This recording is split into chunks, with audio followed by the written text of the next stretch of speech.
معزز صافی حضرات، بلوچ نسل کشی کے خلاف بلوچ یکجہتی کمیٹی کی اس تحریک کا آج 41واں دن ہے اور گزشتہ 12 دنوں سے ہم نیشنل پریس کلب اسلام آباد کے سامنے احتجاجی دھرنے کی شکل میں موجود ہیں۔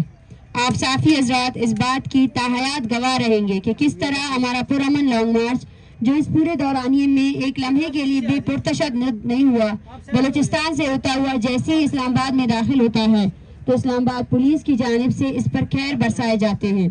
3 دن تک ہم اسلام آباد میں ریاستی تشدد، گرفتاری اور جیلوں کا سامنا کر رہے تھے اور اس لانگ مارچ میں شامل درجنوں بزرگ، خواتین اور بچے ان شدید یخ بستہ راتوں میں واٹر کینن اور لاٹھیوں کا سامنا کر رہے تھے۔ ہم سمجھتے ہیں کہ یہ صرف لاٹھیاں اور واٹر کینن نہیں تھے بلکہ ریاست کے بلوچوں سے واضح نفرت کا اظہار تھا۔ ہم تمام تر مظالم اور بربریت کے باوجود اپنے پرامن جدوجہد سے پیچھے نہیں ہٹے اور نہ ہی ہمارے حوصلے کمزور ہوئے، بلکہ ہم اس سے زیادہ حوصلہ اور ہمت کے ساتھ جیلوں سے رہائی کے بعد اسلام آباد پریس کلب کے سامنے پرامن دھرنے میں بیٹھ گئے۔ آج نیشنل پریس کلب اسلام آباد کے سامنے ہمارے دھرنے کا 12واں دن ہے۔ ہم اسلام آباد پریس کلب کے سامنے دھرنا دیے ہوئے ہیں اور اس وقت ہمارے ساتھ 100 سے زائد جبری گمشدگی کے شکار افراد کے لواحقین موجود ہیں اور اس کے ساتھ ماروائے عدالت قتل کیے گئے افراد کے لواحقین بھی اس دھرنے میں شریک ہیں۔ ہم نے اسی دھرنے میں پریس کانفرنس کے ذریعے ریاست کے سامنے اپنے مطالبات واضح طور پر رکھے ہیں اور ریاست کو 7 دن کا وقت دیا کہ وہ آئیں اور ہمارے ساتھ مذاکرات کریں، لیکن انتہائی افسوس کے ساتھ کہنا پڑ رہا ہے کہ ان 7 دنوں میں مذاکرات تو دور کی بات ہے، اس ریاست نے غیر ذمہ داری، غیر سنجیدگی اور فاشزم کی انتہائی شرمناک مثالیں قائم کی ہے، جبکہ ہم شروع دن سے مکمل طور پر پرامن رہے ہیں، جس کی گواہی پوری اسلام آباد کی عوام اور صحافی دیں گے، لیکن اس ریاست اس پورے دورانیہ میں ایک دن بھی پرامن نہیں رہا۔ سب سے پہلے پولیس کی جانب سے ہمارے دھرنا جا کو خاردار تاروں کے اندر بند کر دیا گیا۔ جو صحافی حضرات یہاں موجود ہے اس کو اپنی آنکھوں سے دیکھ سکتے ہیں اور یہاں ان خاردار تاروں کے ساتھ باری نفری بھی تعینات رہتی ہے جو مسلسل ہمیں ہراساں کر رہی ہے، جبکہ ایک رات ان پولیس والوں کی موجودگی میں ایک ویگو گاڑی آئی جس میں سوار نقاب پوش مسلح افراد نے ہمارے پرامن شرکا پر بندوقیں تان کر انہیں ہراساں کیا، دھمکایا اور ہمارے دھرنے کے ساؤنڈ سسٹم کو اٹھا کر اپنے ساتھ لے گئے۔ اور اس کے 2 دن بعد جب ہم اپنے دھرنے کے مقام سے سیمینار کا انعقاد کرنے جا رہے تھے تو اس دن پولیس والوں نے دوبارہ ہمارے ساؤنڈ سسٹم کو چھیننے کی کوشش کی، جسے ہمارے شرکا نے ناکام بنایا۔ یہاں ہمارے دھرنے میں آنے والے ہر شہری اس بات کا گواہ ہے کہ ریاست کی جانب سے ہمارے پرامن مظاہرین کے خلاف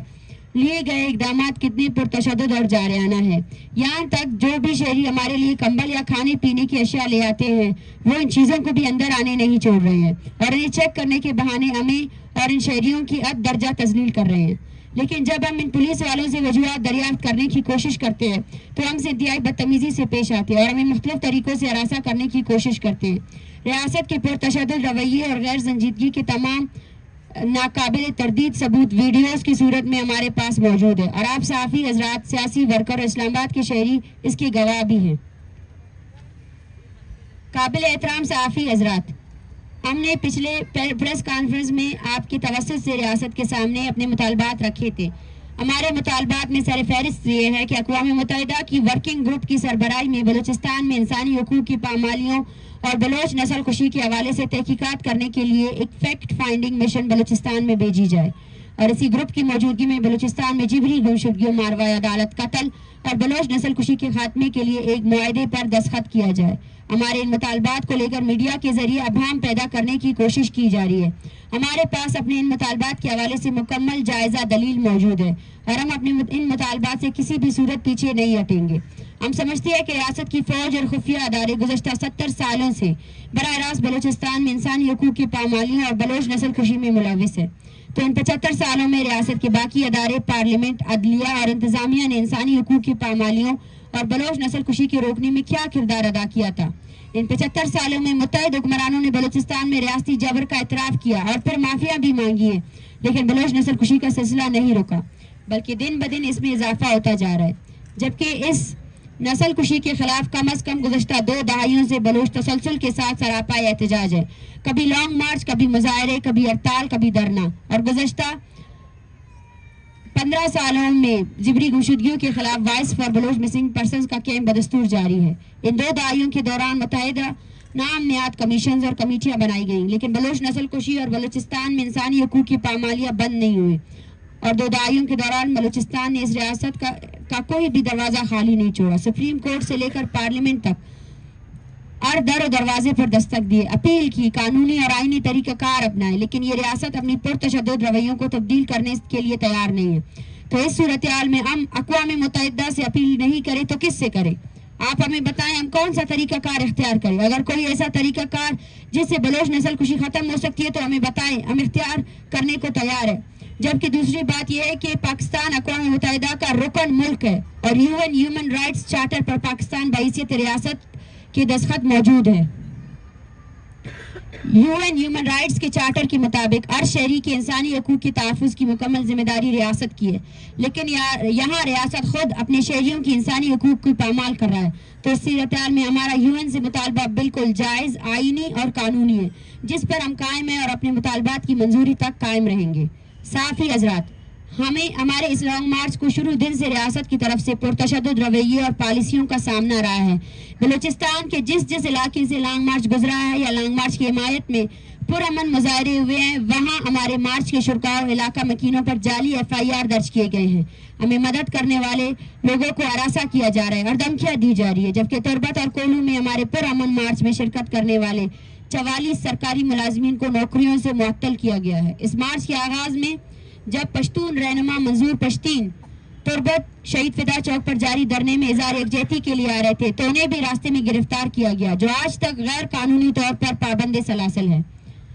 हमारे पुरअमन धरने के हवाले से रियासत का पुरतशद्दुद रवैया बरकरार था कि 2 दिन कबल निगरान वज़ीर आज़म का प्रेस कॉन्फ्रेंस की तवस्सुत से जिबरी गुमशुदगियों के शिकार अफराद को दहशतगर्द कहना, लवाहिकीन की तौहीन और मार्च के शुरा से धमकी आवेज लहजे में मुखातिब होना, हमारे धरने को कवरेज देने वाले साफ़ी हजरात और हमारे लिए आवाज़ उठाने वाले शहरियों की तौहीन करना हमारे पुरअमन धरने पर एक रियासती हमला था। हम ये वाजिया करते चले कि वज़ीर आज़म की प्रेस कॉन्फ्रेंस के बाद कल सुबह से इस्लामाबाद पुलिस का रवैया हद से ज़्यादा जारियाना और फाशिज्म पर मबनी है और इस्लामाबाद पुलिस हमारे दोस्तों की प्रोफाइलिंग कर रही है और बाकायदा वाज़िया अल्फाज में हमारे दोस्तों को कहा जा रहा है कि हम आपको बाद में देख लेंगे। रियासत के इस फाशिज्म को पूरी दुनिया अपनी आंखों से देख रही है और आप इस चीज़ का भी अंदाज़ा लगा ले कि ये रियासती फोर्सेज यहाँ अपने दारुल हुकूमत में हज़ारों कैमरों के सामने पुरअमन मुजाहिरीन के साथ इस तरह पेश आ रहे हैं तो बलूचिस्तान जहाँ राब्ते के ज़राए महदूद हैं, हमारे लोगों के साथ किस तरह पेश आते होंगे। मुअज़्ज़िज़ साफ़ी हज़रात, जैसा कि हमने ऊपर जिक्र किया कि हमने रियासत को 7 दिनों का अल्टीमेटम दिया हुआ था, जो आज पूरा हुआ। इन 7 दिनों में रियासत की गैर संजीदगी, पुरतशद्दुद रवैये और धमकी आमेज़ाना लहजे के बारे में हमने तफसील से बात की और अब हम अपने लाइंदा अमल का ऐलान करते हैं, जो हमारी इस तहरीक का तीसरा फेज़ होगा। हमारी तहरीक के तीसरे फेज़ में हमारा इस्लामाबाद प्रेस क्लब के सामने धरना जारी रहेगा। बलूचिस्तान समेत पाकिस्तान भर में एहतजाजी मुजाहरों, हड़ताल और धरने का आगाज़ किया जाएगा। बैनुल अक़वामी दुनिया को आगाह करने के लिए ऑनलाइन कॉन्फ्रेंसेस का इनेकाद किया जाएगा और अगर रियासत का ये रवैया जारी रहा तो हम अपने धरने को इस्लामाबाद प्रेस क्लब से अक़वाम मुत्तहिदा के इस्लामाबाद ऑफिस के सामने मुंतकिल करेंगे,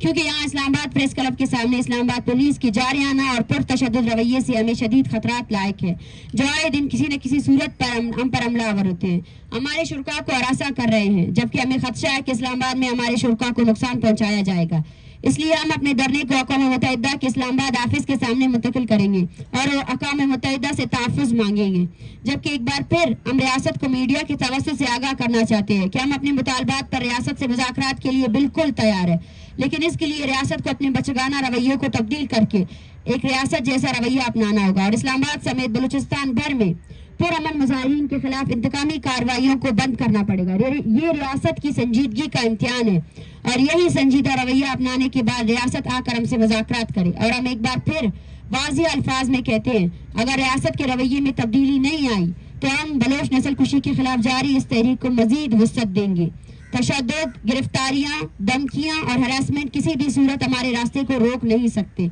जबकि हम इस प्रेस कॉन्फ्रेंस के तवस्सुत से बैनुल अक़वामी बरादरी से अपील करते हैं कि बलोच नस्ल कुशी और बलूचिस्तान में इंसानी हकूक़ की पामालियों के खिलाफ और हमारे इस लॉन्ग मार्च की हिमायत और हमारे तहफ़्फ़ुज़ के लिए पूरी दुनिया में आवाज़ उठाई जाए। Thank you.